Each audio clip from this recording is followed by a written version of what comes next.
सांख्य दर्शन विषयक हमारे आज के व्याख्यान का विषय है सांख्य दर्शन में प्रकृति के अस्तित्व के लिए प्रमाण। सांख्य दर्शन भारतीय दार्शनिक चिंतन परंपरा में एक प्रमुख आस्तिकवादी एवं सर्वाधिक प्राचीन दार्शनिक विचारधारा है। सांख्य दर्शन मूलतः द्वैतवादी दार्शनिक विचारधारा है जो पुरुष और प्रकृति नामक दो प्रमुख तत्वों में विश्वास करता है। सांख्य दर्शन में पुरुष शब्द जो है शुद्ध चैतन्य स्वरूप आत्मा के लिए प्रयुक्त हुआ है। आत्मा जो शुद्ध चैतन्य स्वरूप है उसे ही सांख्य दर्शन पुरुष की संज्ञा देता है। आत्मा के अतिरिक्त इस संपूर्ण चराचर जगत में जो भी सूक्ष्म और स्थूल अचेतन तत्व हैं उसे सांख्य दर्शन में प्रकृति कहा गया है। इस प्रकार सांख्य दर्शन में दो प्रमुख तत्व हैं, एक शुद्ध चैतन्य स्वरूप चेतन तत्व जिसे आत्मा, जिसे सांख्य दर्शन पुरुष की संज्ञा देता है, और दूसरा अचेतन तत्व जिसे प्रकृति की संज्ञा दी गई है। सांख्य दर्शन में जो प्रकृति जो है वह त्रिगुणात्मक है। इसमें सत्व, रस और तमो ये तीन गुण विद्यमान होते हैं। प्रकृति के ये जो तीन गुण हैं इनकी दो अवस्थाएं हैं, एक साम्यावस्था और एक वैषम्यावस्था। साम्यावस्था में सत्वगुण, रजोगुण एवं तमोगुण ये तीनों जो हैं समान अवस्था में विद्यमान होते हैं और समान रूप में विद्यमान होने के कारण इस अवस्था को प्रलयकालीन अवस्था कहा गया है, जिसमें प्रकृति में किसी प्रकार का कोई सृजन नहीं होता। जो वैषम्य अवस्था है इसमें ये जो तीनों गुण हैं इनमें से प्रत्येक गुण एक दूसरे को अभिभूत करके स्वयं को अभिव्यक्त करता है और इस अवस्था में प्रकृति की जो ये साम्य अवस्था है जो भंग होने लगती है और इस अवस्था में प्रत्येक एक गुण दूसरे गुण को अभिभूत करके अपने स्वरूप को अभिव्यक्त करता है। इसे ही वैषम्य अवस्था कहा गया है और ये जो वैषम्य अवस्था है इसे ही सृजन की अवस्था कहा गया है, जिसमें विभिन्न पदार्थों का आविर्भाव होता है। सांख्य दर्शन में जो प्रकृति है इसके दो स्वरूप हैं, एक अव्यक्त रूप और एक व्यक्त स्वरूप। अव्यक्त प्रकृति जो है इस संपूर्ण चराचर जगत का मूलभूत कारण है, जिसमें ये संपूर्ण चराचर जगत उत्पत्ति से पूर्व अव्यक्त रूप में विद्यमान रहता है। और व्यक्त इस प्रकृति के विकार हैं, जैसे कि महत, अहंकार, मन, पंच ज्ञानेंद्रियाँ, पंच कर्मेंद्रियाँ, पंच तन्मात्राएँ और पंच महाभूत। और पंच महाभूतों से निर्मित ये संपूर्ण स्थूल चराचर जगत। सांख्य दर्शन में जो ये महत आदि जो विकार हैं ये प्रकृति के व्यक्त रूप हैं। इस प्रकार जो प्रकृति मूलतः जो मूल प्रकृति जो है वह अव्यक्त स्वरूप का है और इसी प्रकृति से सृजन की अवस्था में जो विभिन्न विकार अभिव्यक्त होते हैं उसे प्रकृति का व्यक्त रूप कहा गया है। सांख्य दर्शन में प्रकृति को प्रधान भी कहा गया है क्योंकि वह संपूर्ण चराचर जगत का मूलभूत और प्रमुख कारण है। ईश्वर कृष्ण ने सांख्य कारिका में प्रकृति के अस्तित्व को प्रमाणित करने के लिए एक प्रमुख कारिका प्रस्तुत की है। ईश्वर कृष्ण ने सांख्य कारिका में 15वीं कारिका के माध्यम से प्रकृति के अस्तित्व को प्रमाणित किया है। वह कारिका इस प्रकार है: भेदानां परिमाणात् समन्वयात् शक्तितः प्रवृत्तेश्च कारण कार्ये विभागात् अविभागात् वैश्वरूपस्य। ईश्वर कृष्ण ने इस कारिका के माध्यम से प्रकृति के अस्तित्व को प्रमाणित करने के लिए कुल 5 तर्क प्रस्तुत किए हैं, जो इस प्रकार हैं। प्रथम तर्क जो है वह है भेदानां परिमाणात्, द्वितीय तर्क जो है समन्वयात्, तृतीय जो है शक्तितः प्रवृत्ते और चतुर्थ तर्क जो है वह है कारण कार्य विभागात् और जो पंचम तर्क है वह अविभागात् वैश्वरूपस्य। सांख्य कारिकाकार ईश्वर कृष्ण ने इन 5 तर्कों के माध्यम से प्रकृति के अस्तित्व को प्रमाणित करने का प्रयास किया है। प्रथम तर्क जो है भेदानां परिमाणात्। सांख्य दर्शन के मतानुसार इस संपूर्ण चराचर जगत में प्रकृति के जो विभिन्न भेद हैं, जो व्यक्त प्रकृति के विभिन्न भेद हैं, महत, अहंकार, मन आदि जो हैं, जो ये हैं वे कैसे हैं? सीमित हैं, सापेक्ष हैं, परिमित हैं और परिच्छिन्न हैं। ये पदार्थ जो हैं अपने अस्तित्व के लिए मूलभूत अव्यक्त प्रकृति पर आश्रित होने के कारण सापेक्ष कहलाते हैं। जो ये तत्व हैं ये सीमित हैं, ये असीमित परिमाण वाले नहीं हैं। प्रकृति के जो व्यक्त रूप जो हैं जो कि सीमित, सापेक्ष, परिच्छिन्न और परिमित हैं, इनका कोई मूलभूत कारण ऐसा होना चाहिए जो अपरिमित, निरपेक्ष हो और जो अपरिच्छिन्न हो। सांख्य दर्शन के मतानुसार प्रकृति के जो भेद हैं, इन भेदों का जो कारण है वह अपरिमित है, अपरिच्छिन्न है और निरपेक्ष है। और ऐसा अपरिमित, अपरिच्छिन्न और निरपेक्ष तत्व जो है वह मूलभूत अव्यक्त प्रकृति है, जिसके द्वारा प्रकृति के विभिन्न भेद अभिव्यक्त होते हैं। इस प्रकार सांख्य कारिकाकार ने इस प्रथम तर्क के द्वारा प्रकृति के विभिन्न भेद जो हैं उनके मूलभूत कारण के रूप में प्रकृति के अस्तित्व को प्रमाणित किया है।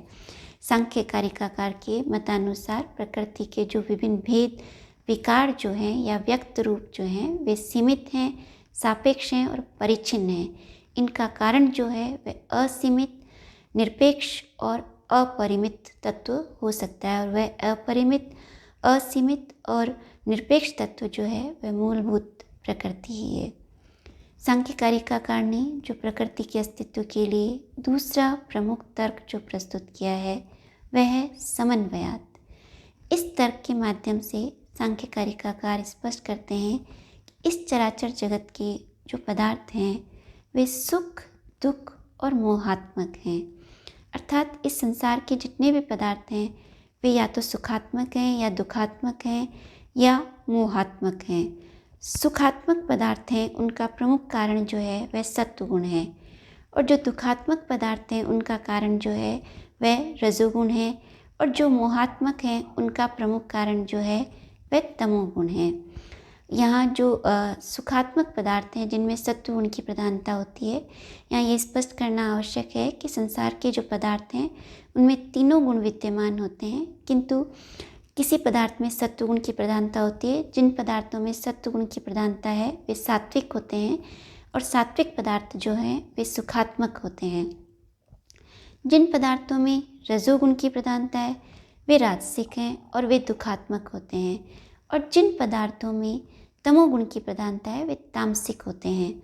सांख्य कारिकाकार के मतानुसार जगत के ये जो पदार्थ सुख, दुख और मोहात्मक हैं, अर्थात ये सत्व, रजस और तमस गुणों से युक्त हैं, तो इन तीनों गुणों का समन्वय किस पदार्थ में हो सकता है, अर्थात वह कौन सा तत्व है जिसमें इन तीनों गुणों का समन्वय है और जो इन पदार्थों का मूलभूत कारण है।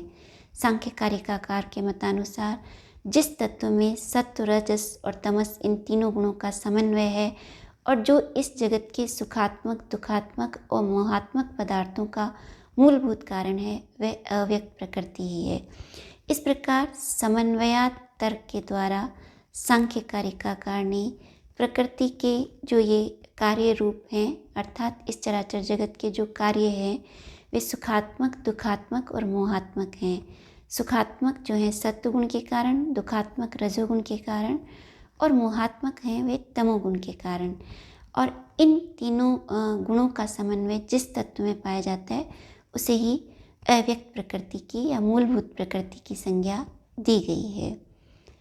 प्रकृति के अस्तित्व के लिए जो तीसरा तर्क दिया गया है वह है शक्तितः प्रवृत्ति है।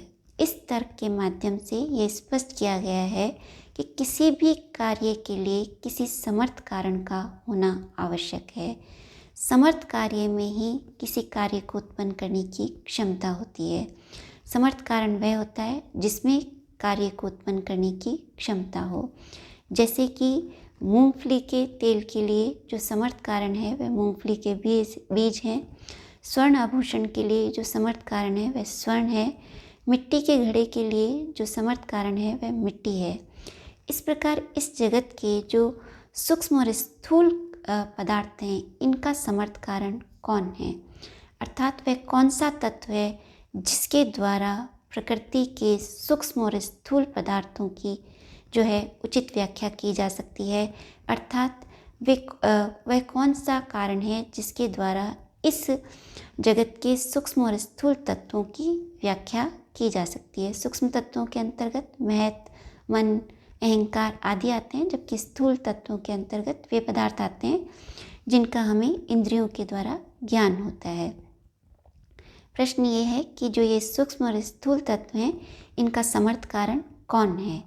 सांख्य दर्शन के मतानुसार जगत के जो स्थूल और सूक्ष्म पदार्थ हैं, उनका समर्थ कारण जो है अव्यक्त प्रकृति है, जिसके द्वारा ये पदार्थ उत्पन्न हुए हैं।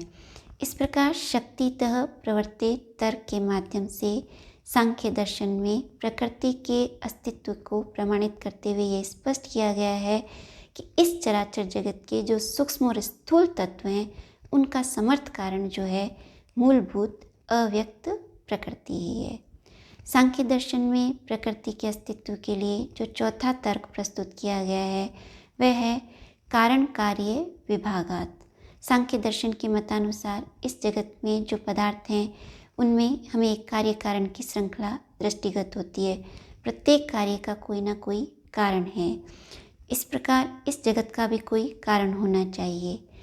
दर्शन में यह आवश्यक है कि कार्य कारण की इस श्रृंखला के रूप में किसी अंतिम कारण को स्वीकार किया जाए, जो समस्त तत्वों का या समस्त पदार्थों का तो कारण हो, लेकिन जिसका कोई कारण नहीं हो। और ऐसा तत्व सांख्य दर्शन के मतानुसार वह कौन सा तत्व है जो इस संपूर्ण चराचर जगत का कारण है, किंतु जिसका कोई कारण नहीं है। सांख्य दर्शन के मतानुसार वह तत्व जो है प्रकृति ही है, जो इस संपूर्ण चराचर जगत का मूलभूत कारण है, किंतु उसका कोई कारण नहीं है। दर्शन में किसी भी कार्य कारण की श्रृंखला में यदि अंतिम कारण को स्वीकार नहीं किया जाता, तो अनवस्था दोष उत्पन्न हो जाता है। इस अनवस्था दोष का निराकरण करने के लिए यह आवश्यक है किसी अंतिम कारण के रूप में कारण को स्वीकार किया जाए, और सांख्य दर्शन जो है इस जगत का जो अंतिम या मूलभूत कारण है, उसे प्रकृति के रूप में स्वीकार करता है। इस प्रकार जो कारण कार्य विभागात तर्क है, उसके द्वारा प्रकृति को इस संपूर्ण चराचर जगत का मूलभूत कारण स्वीकार किया गया है। सांख्य दर्शन में प्रकृति के अस्तित्व के लिए जो पांचवा तर्क प्रस्तुत किया गया है, वह है अविभागात वैश्वरूपस्य।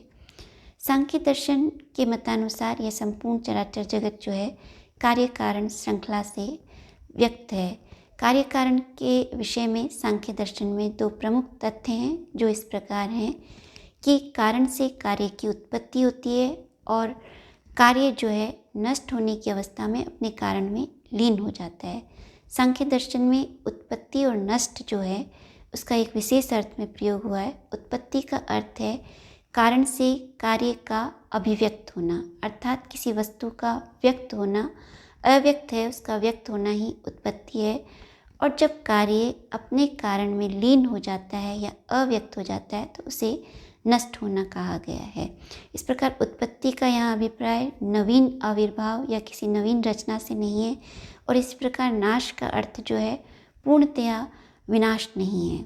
व्यक्त होने का अर्थ है अभिव्यक्त होना, और उत्पत्ति का अर्थ है उस किसी पदार्थ का अभिव्यक्त या व्यक्त होना, और नष्ट होने का अभिप्राय है अब कार्य का अपने कारण में लीन हो जाना या अव्यक्त हो जाना। सांख्य दर्शन के मतानुसार प्रत्येक कार्य जो है उत्पत्ति के समय अपने कारण से व्यक्त होता है, किंतु नष्ट होने पर वह अपने कारण में लीन हो जाता है। उदाहरणार्थ, जैसे मिट्टी का घड़ा है, वह मिट्टी से घड़ा बनाए जाने पर वह व्यक्त हो जाता है, किंतु जैसे ही घड़ा टूटता है तो अपने कारण मिट्टी में लीन हो जाता है। इसी प्रकार इस जगत का भी कोई ऐसा कारण होना चाहिए जिसमें प्रलयकालीन अवस्था में संपूर्ण ये चराचर जगत जो है उसमें लीन हो जाए। ऐसा कौन सा प्रमुख तत्व है जिसमें प्रलय की अवस्था में ये संपूर्ण जगत जो है विलीन हो जाता है? सांख्य दर्शन के मतानुसार वह परम तत्व या प्रमुख तत्व प्रकृति ही है, जिसमें प्रलयकालीन अवस्था में ये संपूर्ण चराचर जगत उसमें लीन हो जाता है। इस प्रकार सांख्य कारिकाकार ने 15वीं कारिका के माध्यम से प्रकृति के अस्तित्व को प्रमाणित किया है। सांख्य कारिकाकार के आज के इस व्याख्यान से संबंधित जो महत्वपूर्ण प्रश्न हैं वे इस प्रकार हैं। सांख्य दर्शन में प्रकृति के अस्तित्व के लिए दिए गए विभिन्न प्रमाणों की विस्तृत व्याख्या कीजिए। सांख्य दर्शन के मतानुसार अविभागात वैश्वरूपस के द्वारा प्रकृति के अस्तित्व को किस प्रकार प्रमाणित किया जा सकता है उसे स्पष्ट कीजिए। भेदानाम परिमाणात तर्क जो है प्रकृति के अस्तित्व को किस प्रकार प्रमाणित करता है उसे स्पष्ट कीजिए। समन्वयात तर्क की व्याख्या कर ये स्पष्ट कीजिए कि वह प्रकृति के अस्तित्व को किस प्रकार प्रमाणित करता है। शक्तितः प्रवर्तित तर्क से आप क्या समझते हैं इसे उदाहरण के द्वारा स्पष्ट कीजिए। आज के व्याख्यान से संबंधित ये महत्वपूर्ण प्रश्न हैं।